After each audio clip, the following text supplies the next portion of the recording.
Buenos días, estimados estudiantes de la institución educativa particular El Triunfo. Les saluda el profesor Jefferson Rea Santiago. Bienvenidos a esta semana número 8. Nuestros alumnos de quinto con quien desarrollamos el curso de literatura. El video tutorial anterior estuvimos trabajando la literatura renacentista del siglo XVI y el siglo XVII. Ya con esto finalizamos. Y también avanzaremos parte de la literatura barroca o el barroco. ¿Ya? Ahora, hablábamos de las tragedias de William Shakespeare. Recordar que de él habíamos mencionado que su seudónimo era el Cisne de Avon, ¿no? Él se hace conocido con la publicación de su poemario Venus y Adonis, con el que inicia prácticamente su actividad literaria, ¿no? Pero su actividad de dramaturgo la inicia con la obra Romeo y Julieta, como una de las más representativas. ¿Ya? Tengamos en cuenta entonces que cada obra, Romeo y Julieta, publicada en el año 1595, va a representar, en este caso, un problema para el hombre. Por ejemplo, Romeo y Julieta, dice la diapositiva, la enemistad entre sus respectivas familias y la fatalidad se alían para impedir la unión entre los jovencitos protagonistas, prototipos de amantes apasionados. Esta obra conmocionó a la sociedad de aquella época porque su lectura hizo que varios jóvenes que se sentían identificados con la situación manifestada en la obra, pues llegasen también al suicidio, ¿verdad?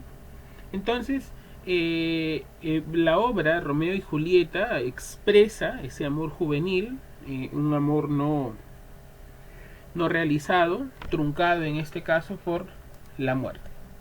De ahí teníamos otras obras, por ejemplo la obra Hamlet, en la que se desarrolla el tema principal, que es la duda. La duda. Hamlet, príncipe de Dinamarca, se enfrenta con la aparición del fantasma de su padre, asesinado, exigiendo venganza, ¿no?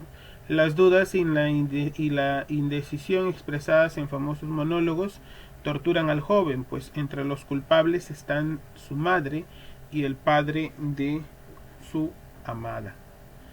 Al final, a costa de su propia vida, consumará el sangriento castigo. Después viene la obra Otelo. Otelo representa al hombre celoso.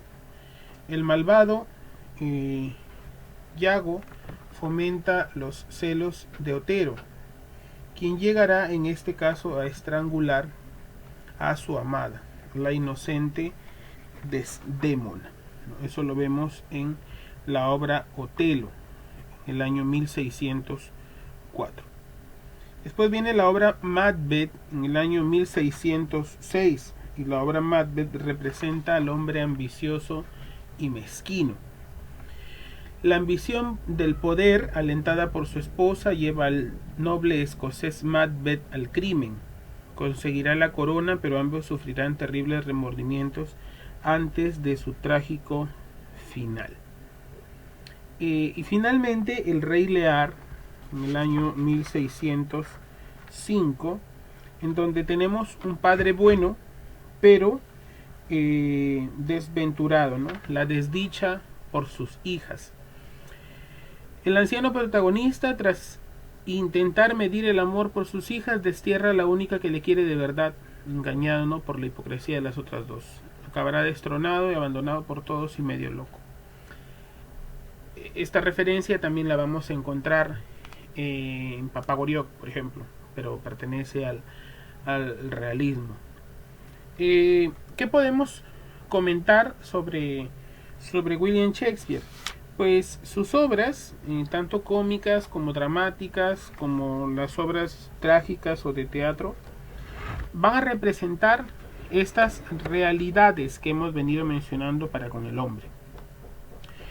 Hay que tener en cuenta que la fecha de su muerte, el 23 de abril de 1616, coincide en la historia coincide con la de Cervantes, y algunos libros también manifiestan la del Inca Garcilaso de la Vega.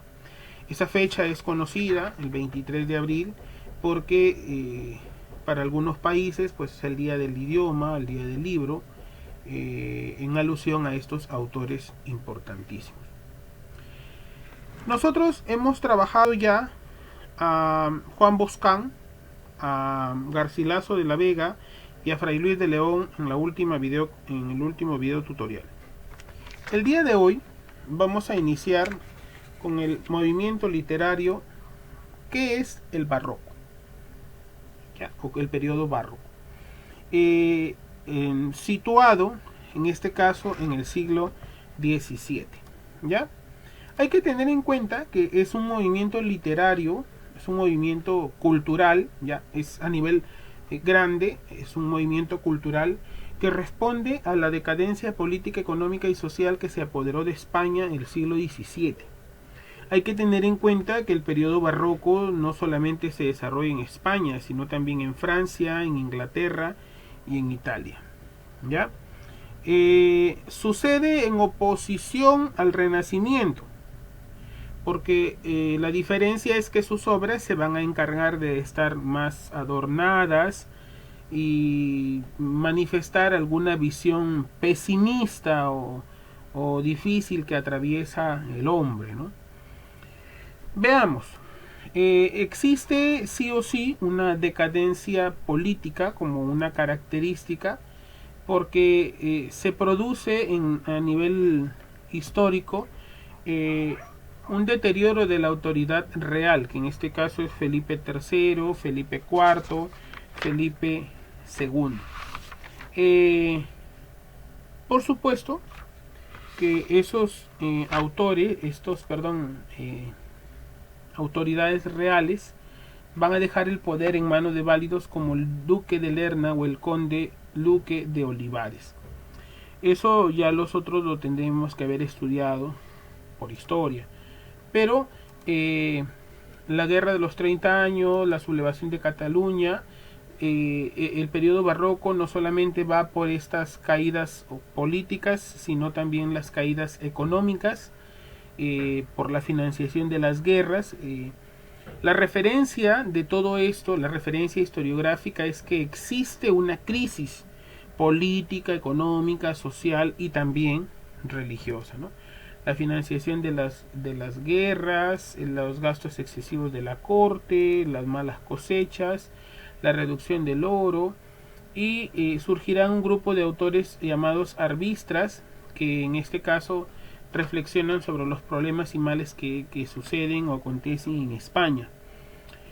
En España se va a desarrollar también el periodo barroco a través de una visión conceptista y culteranista. La conceptista a través de Francisco de Quevedo y la culteranista a través de Luis de Góngora y Argot. En la decadencia social vemos la aristocracia, el despilfarro, la nobleza o la pequeña nobleza, porque va a despreciar la vida de las rentas. La burguesía no es tan fuerte como en otros países, y el pueblo, que en este caso va a emigrar a la ciudad.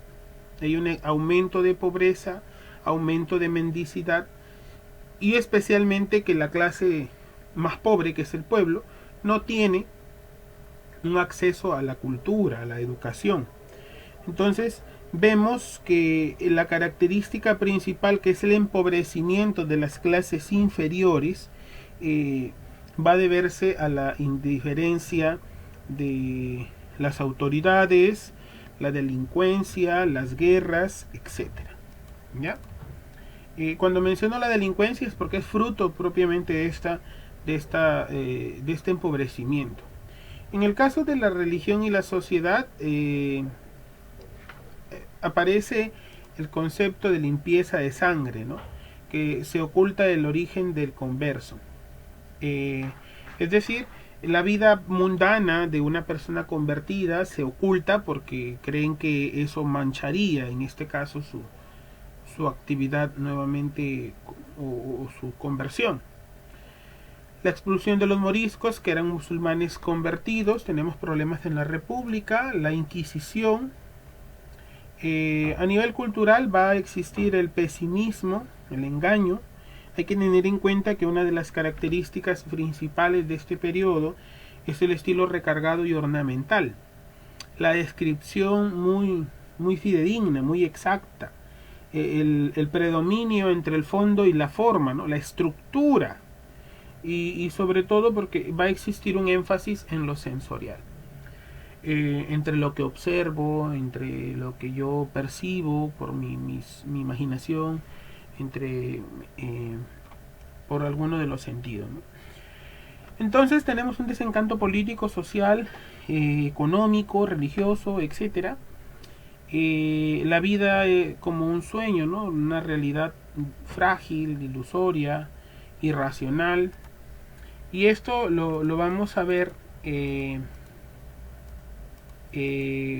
también manifestado porque existe un sentimiento que es el desengaño, pero el desengaño por tres contrastes, ¿no? Por tres situaciones: exaltar la vida y las emociones, presentarlas negativamente y la época del contraste. Aquí también vamos a encontrar la novela picaresca a través de La vida del Boscón de Francisco de Quevedo. Pero vamos a centrarnos específicamente en Luis de Góngora, ¿ya? Y en Francisco de Quevedo.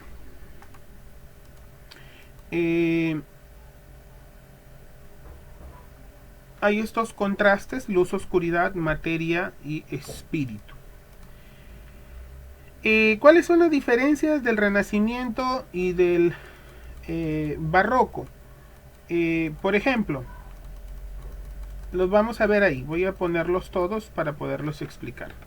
Crece el imperio y en el Barroco tenemos la decadencia política y social, ¿no?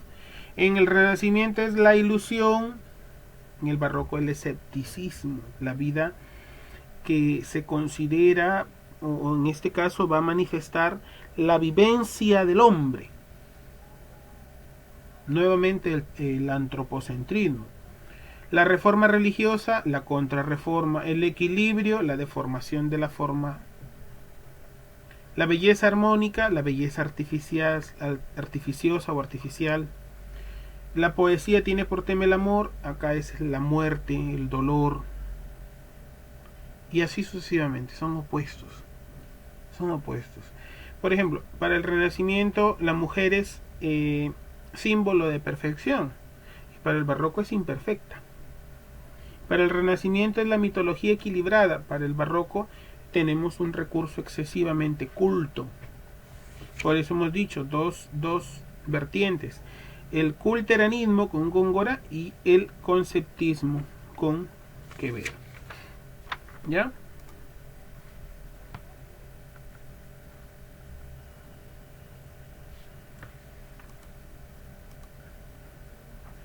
Lo peculiar de la literatura barroca es la búsqueda por de la sorpresa en el lector. Se debe descubrir por medio del ingenio lo que esconden las palabras del autor, ¿no? La búsqueda de la dificultad. En la lírica barroca, en la lírica barroca nosotros vamos a encontrar, se representa la ruptura del equilibrio renacentista, ¿no? Y esta se lleva a cabo por dos tendencias: el culteranismo por Luis de Góngora y el conceptismo por Francisco de Quevedo. ¿Ya? El culteranismo persigue la belleza formal, el afán de belleza, la artificialidad, eleva a un nivel supremo la belleza, utiliza muchos recursos estilísticos y literarios y está representado por Luis de Góngora. Y en el caso del conceptismo se fija más en el contenido y prefiere emplear recursos de ingenio como juegos de palabras, asociación de ideas, mensajes con sentido subjetivo o sugestivo o doble sentido, y está representado también por Quevedo por la crítica, una crítica hacia la sociedad y los vicios, ¿ya? Va a utilizar la exageración como una figura literaria, ¿ya? Entonces, veamos ahora el culteranismo, ¿ya? Esta corriente literaria que cultiva la forma de las palabras, dejando en un segundo plano su contenido, y pretende crear un mundo de belleza, impresionando para ello los sentidos con los más variados estímulos de luz, color, sonidos, con un lenguaje ampuloso y culto, ¿no? Abusa de la metáfora, el uso frecuente de cultismos, el abuso del hipérbaton, el uso de palabras parónimas. Esto para poder llamar la atención de los sentidos, ¿no? Recuerden que Marcelino Menéndez Pelayo definió a Góngora como el príncipe de la luz, a la primera etapa de poeta y después como príncipe de las tinieblas, ya que este autor es el que desarrolla el soneto, el romance y la letrilla, ¿ya?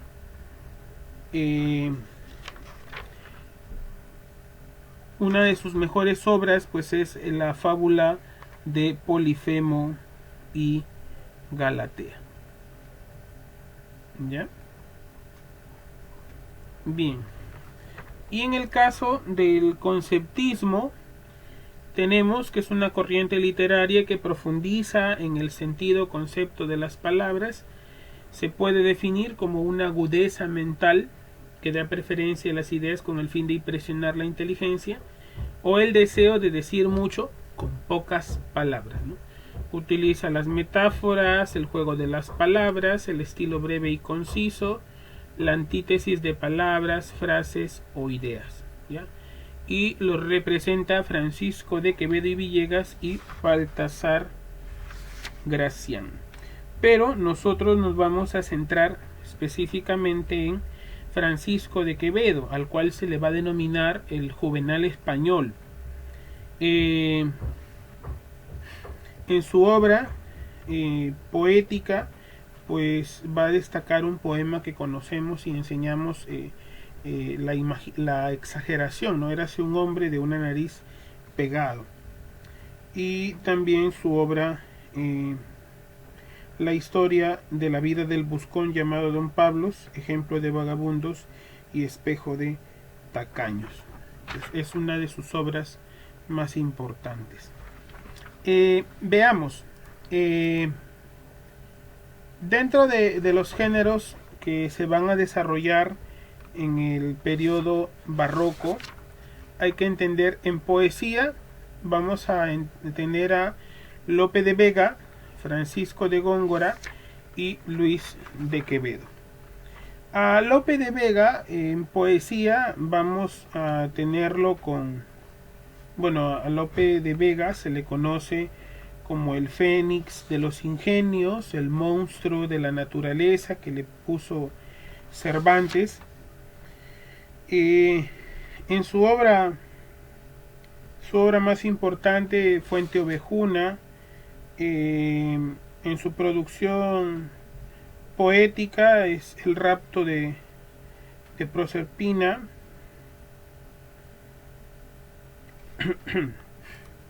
En narrativa, Gracián, Quevedo. En teatro tenemos a Lope de Vega, a Tirso de Molina y a Pedro Calderón de la Barca, ¿ya? De Pedro Calderón de la Barca sí podemos mencionar su obra La vida es sueño. Y en el caso de Tirso de Molina era su seudónimo porque su nombre era Gabriel Tellez.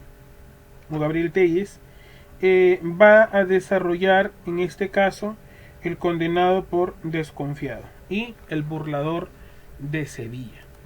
¿Ya?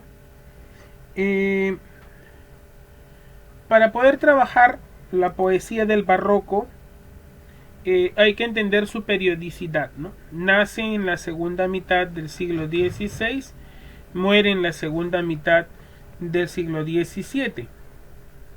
La poesía barroca no es una ruptura con la tradición anterior, eso hay que tenerlo en cuenta. Se tocan los mismos temas, los mismos tópicos, los mismos mitos, pero ahora se da una vuelta de tuerca, ¿no? Se riza el rizo.